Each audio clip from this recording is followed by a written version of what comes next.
जब भी आप ब्रज में भ्रमण करने के लिए आओगे तो कान्हा जी की लीलाओं का ही आनंद लोगे, क्योंकि कान्हा की लीलाएं तो अनंत हैं। कहते हैं ना, हरि रूप अनंत हरि कथा अनंता।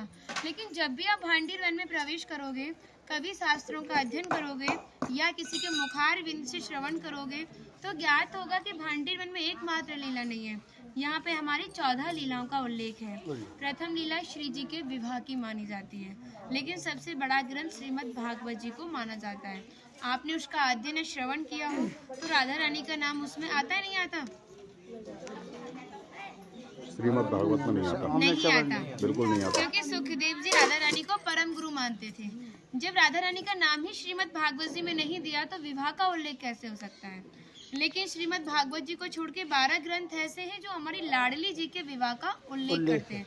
लेकिन जिस भांडीर वट के नीचे आप खड़े हो, इसका श्रीमद् भागवत जी के 10वें स्कंद के 18वें अध्याय में 22वां श्लोक कि बृहंतो बाहि मानस्य 4 यंत्रस्य गोदनम भांडीरकम नाम बटम जम्बू कृष्णम प्रोग्राम, यानी वृक्ष द्वापर युग में बहुत विशाल था, 4 योजनों में फैला हुआ था। इसकी जो सीमा थी वो 15 किलोमीटर में थी, तो इसको पंचकोशीय वृक्ष के नाम से भी जानते थे।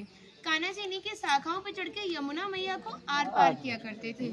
मान्यता है कान्हा जी की जो 9 लाख गाय थी दोपहर के समय इसी वृक्ष के नीचे बैठ के विश्राम करती थी। तो माता जो भी माखन मिर्ची रोटी इत्यादि प्रसादम में रख देती थी, सभी ग्वाल वाल एकत्रित होकर दोपहर का भोजन करते थे। और भांडीर वन में सबसे बड़ा विशेष पर इसी प्रसादी का बताया गया है, क्योंकि आप कभी किसी विवाह में जाते हैं तो बिना अन्न प्रसादी के नहीं आते। आप तो लाडली जी के विवाह स्थल ही आए हो।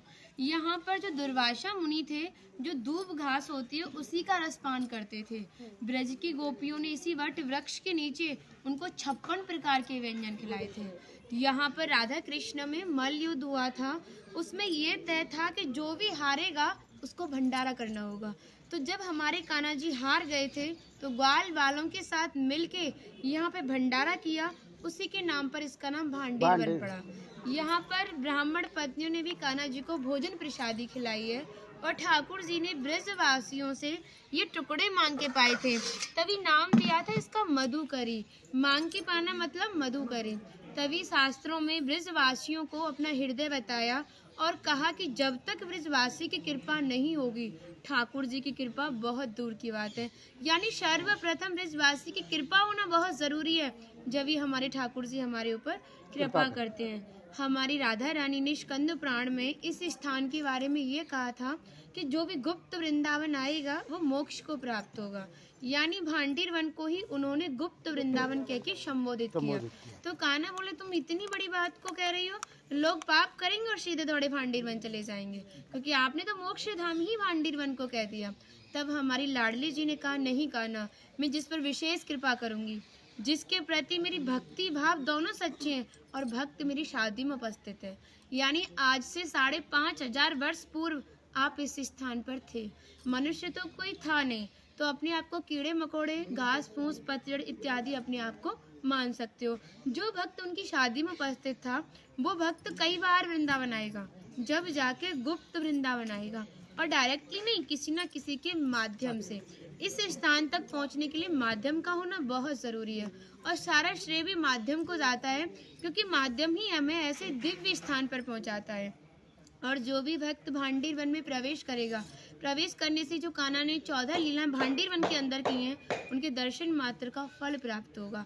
और जो भी यहाँ की एक किनका प्रसादी पाएगा और एक रात्रि निवास करेगा, वो इस ब्रज गौलोक धाम से वैकुंठ गौलोक धाम को जाएगा, क्योंकि जो हमारे ठाकुर जी ने गौलोक धाम को इस 84 कोस में ही बांटा है।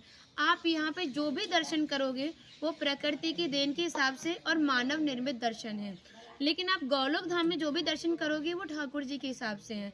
जैसे गर्ग संहिता के 6वें अध्याय का नाम है गौलोक खंड, आप उसका अध्ययन करोगे तो भांडीर वट का एक दिव्य वर्णन का अध्ययन करोगे। कहते हैं गौलोक धाम में ब्रिजा नदी के किनारे भांडीर वट है, यानी यमुना मैया का नाम ही गौलोक धाम में ब्रिजा है। तो यहाँ पर भी आप एक भांडीर वट के दर्शन कर रहे हो। कहते हैं लोकनाथ प्रभु जी ने कहा है कि अगर भक्त इस भांडीर वट का दर्शन कर ले, दर्शन मात्र से, स्पर्श की तो बात बहुत दूर की बात है, दर्शन मात्र से ही उसे दोबारा गर्भ में जाना नहीं पड़ता।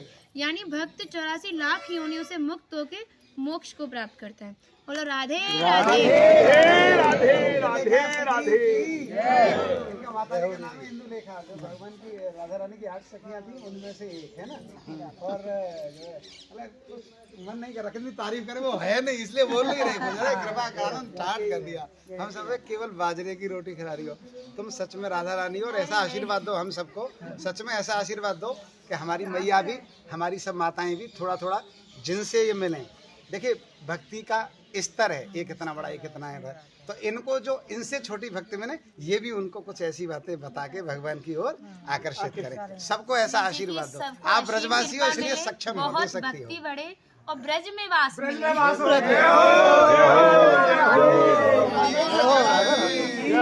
कहने से पहले कह दिया आपने।